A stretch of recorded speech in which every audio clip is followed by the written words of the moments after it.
All right, we're just going to jump right into the poker hands here. You guys don't want to see any of that intro stuff anyway, right? You're all just here for the poker hands. So we're in the under the gun +1 position. The $10 straddle is on. I raise it up to $30 here with 7-6 of spades. Seems like a reasonable bet, and the straddler thinks so too, so he puts in the extra money, and we're going to go heads up to a flop. And the flop is not really any help to us. It's Queen Jack 5 rainbow. There is one spade, so we do have a backdoor flush draw, and we've got some backdoor straight draw possibilities if we're being really optimistic. And the straddler starts with a check. We're in position, and I think we can go ahead and fire a C-bet here. We can range bet this, and that's what I do. I fire out for $25, and he pretty much snap calls. But he gets the amount wrong, so I don't know what that was all about. But he puts in the extra 5, and we go to a turn. Turn card pairs the board. It's another 5, and now things get a little interesting. The straddler decides he wants to donk bet this turn. Not exactly sure what he's representing here, but we've got 7 high, so I don't really think we can really do much here. If he's got a hand, then more power to him, and even if he doesn't, it's a good bluff because we really can't call. So I go ahead and get out of the way, and he ends up taking this first pot down. But stay tuned because we get into quite a few battles with this player, and we get into a big battle with him later on in this vlog, so stay tuned for that hand. Some of you have been asking in the comments for me to show more of the standard kind of raise it, take it type hands that I play. I often don't include these in the vlog because, well, they're boring. But, you know, I will include more of them in there if you guys want to see it. They do kind of lead up to some of the bigger hands, and they do set the dynamic for the table. So this one I've got ace-queen. I raise it up to 15 in the hijack after it folds to me, and I end up taking down the blinds. And we move on to the next hand. So, yeah, there you have it. A little raise it and take it. Let's talk about a hand that's a bit more interesting, shall we? We've got King 9 of spades in the hijack position. We see an open from an under the gun player. He makes it 15 to go. I go ahead and put in the call. I should be 3-betting here. Taking the passive line allows the cutoff to come in, the button to come in, and the big blind to come in. So now we are headed 4 ways to a flop. The flop is a big swing and a miss for us. It's 8-7 deuce rainbow. The big blind starts the action off with a check, and the original raiser checks as well, and I go ahead and put in the check here. I don't think there's much else that I can do. Cutoff checks and the button checks, and we go to a turn card, still 4 ways. Turn is the 4 of clubs, and the big blind checks again, and the original under the gun raiser checks, and I think I could go for a stab here, but I check, cutoff checks, and button checks, and we see a queen peel off on the river. This is a lot of passivity in this hand, and once again it checks all the way around, and the under the gun raiser shows Queen 10 offsuit for a rivered top pair to take down this pot. Guess I should have stabbed at some point here because everyone else had a lot of absolutely nothing. All right, this is going to be the hand of the session. This is a fun one, so strap in and stay tuned. We see a raise from an early position player who makes it 15, and the player to my direct right in the hijack raises it up. He makes it 45 to go. This is the player that we were tangling with a little bit earlier on when he donk led on the turn.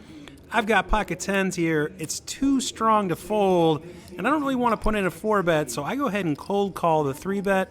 The original raiser gets out of the way, and everybody else folds as well, so we're going to go heads up in position here in a 3-bet pot. And oh baby, do we have an action flop. We see King 10-6 all clubs, flop middle set on a monotone board.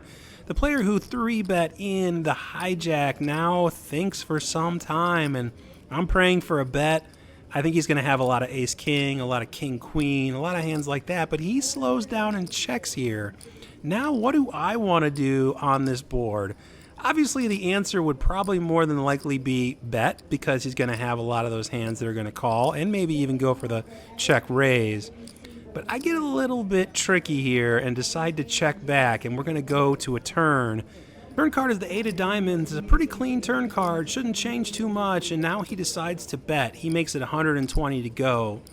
I think he was going to go for the check raise on the flop, and my check back spoiled his plan. So now he's going a little bit large here on the turn, and he's probably got a value hand. So now I'm thinking I should definitely raise here and try to get all the money in. He's only got about 400 left behind after this bet. So I think the only play here with my stack is to go all in and try to go for all of it. So after thinking for some time, I go ahead and announce all in, and he snap calls. And I think, oh no, we're toast. He's got a flopped flush. Ace of hearts on the river. I turn over my set. He mucks his cards in disgust, and we end up taking down this pot with our middle set, our flopped middle set. Always a good thing. Love to see it when you get value with these flopped sets. I think we break poker etiquette here a little bit. When the player asked me how much I had behind, I said 338 or 339, and I ended up having 439. So apologies to this player. If he happens to be watching this, that was just a complete mistake on my part. No ill intent meant there, but the dealer did count it out and get it correct. We ended up covering this player, so we took down this pot and took his stack with our pocket tens. Thankfully, we were able to hold up. I was a little concerned with the snap call that we might be way behind and we needed to pair the board. But we didn't. He probably had two pair, or he may have had a big ace-king hand with the ace of clubs and was just going for a pair with a flush draw. Something like that would make sense. Now, I'm going to let this continue to run here because back-to-back we get premium holdings. So while I'm counting out my chip stack and getting things sorted out, we're going to get shuffled and dealt in another big hand, which is always an interesting thing. Once you just got a big win and you get another big hand, you're probably going to get a lot of action because players aren't as convinced that you've got a big pair back to back.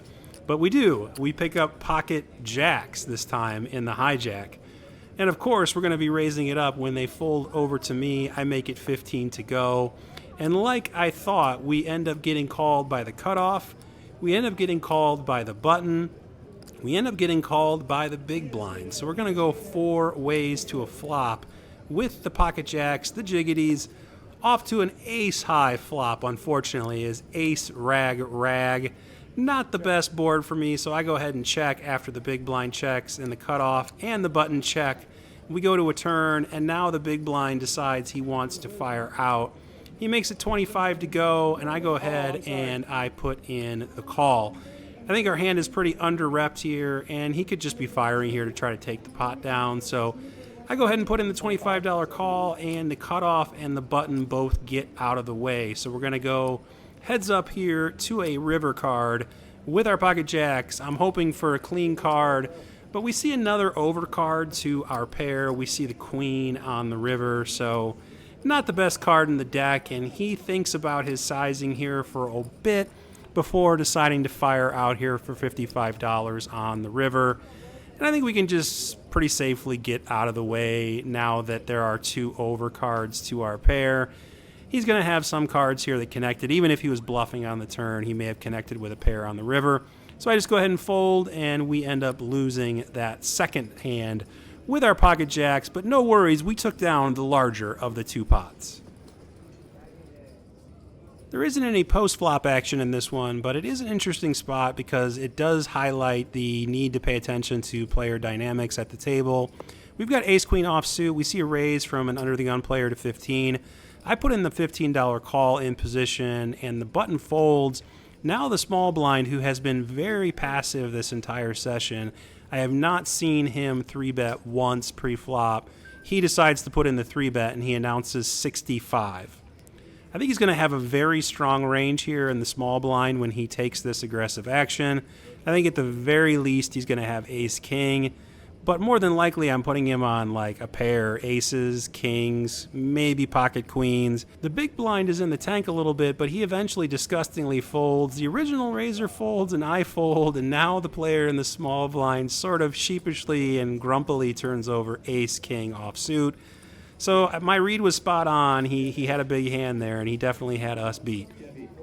Sometimes you are targeting the fish, and sometimes I think you become the fish.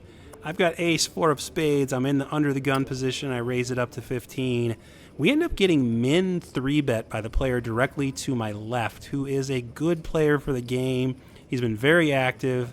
He's a very, I would say, novice player. He doesn't really understand the ins and outs of No Limit Hold'em, but he's really good to have at the table, and I think I could just go ahead and call here with this hand. Even though we're out of position, Yes, this hand does like to 4-bet, but I think against this particular player type, best to just go ahead and call and take a flop. So that's what I do, and we're going to go heads up out of position here to a flop.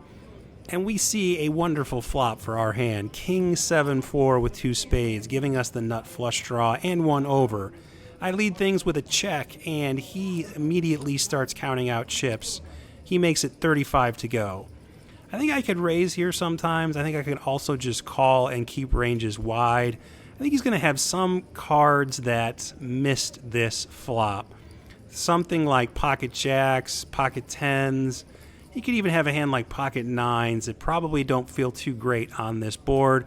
So I call, and the turn does not improve us. The turn is the jack of hearts, which really shouldn't change too much here unless he's got a hand like king jack. And he bets again after I check to him, but it's a very small sizing. He makes it 45 to go here on this turn. I don't really feel like this is a very strong bet at all. I feel like he's got a weak pair that he doesn't really feel too good about. And I really consider raising here on this turn and making it like 130 to go. But I end up just kind of wimping out, to be honest, and I just put in the call. So we're going to go off to a river card here, hoping to improve. Let's see what the dealer's got for us. And the river is the 9 of hearts. Doesn't help us at all. I go ahead and check, and now this player just immediately checks back. And I think there's a chance ace high could be good, but he turns over ace jack of diamonds for middle pair. Turns out our raise on the turn would have worked. All right, the $10 straddle is on again, and they've talked about keeping it permanently on or doing rounds of straddle, so maybe we're going to be playing 2-5-10 from this point forward. I look down at queen jack offsuit in the cutoff, and I go ahead and raise it up. I make it 30 to go. And to my surprise, everybody just gets out of the way, and I take down the dead money. So there you have it, another boring raise it and take it. Believe it or not, they do happen in these games. It seems like you either get no callers or you get 5 callers. No, dealer change. I try to get a little too fancy with the ladies here. The pocket queens, this time we're in the big blind, and we see a raise from an under the gun player. He's a player who's a little novice, or green, I guess you would say, to the game. Doesn't really understand all the ins and outs. But he seems to understand raising big. He makes it 30 to go pre-flop. And I definitely could go for a raise here. I don't know if I just got a little bit suspicious of an under-the-gun bet size of $30, but I just call, and we're going to go heads up, out of position to a flop. And, of course, we see the dreaded over card on the flop. Comes down king 9-7 with 2 hearts. So there's a flush draw, there's a king out there. Not the greatest flop, although we do have the queen of hearts, so that's something. I go ahead and check, and this player immediately takes the same bet size. He goes $30 here on this flop, and I think I have to just call. Our hand is just massively under-repped at this point, so I put in the call, and we go to a turn, which is the deuce of clubs. Turn shouldn't change anything. I go ahead and check. If we had the best hand on the flop, we should still have the best hand here on the turn, and he takes that weak sizing that he used earlier, $45 here on the turn. Now I'm starting to think he's got a hand like pocket jacks or pocket tens. Doesn't really seem like he's got a king. I think he would size up if he had a king here, so I'm putting him on a weaker middle-ish top pair, and I go ahead and call once again, and we end up going to the river. The river's the ace of spades, and I go ahead and check, and now he immediately checks back. He ends up showing king jack offsuit. If I had just 3-bet pre-flop, we would have taken this one down. So the moral of the story here is 3-bet your pocket queens pre-flop.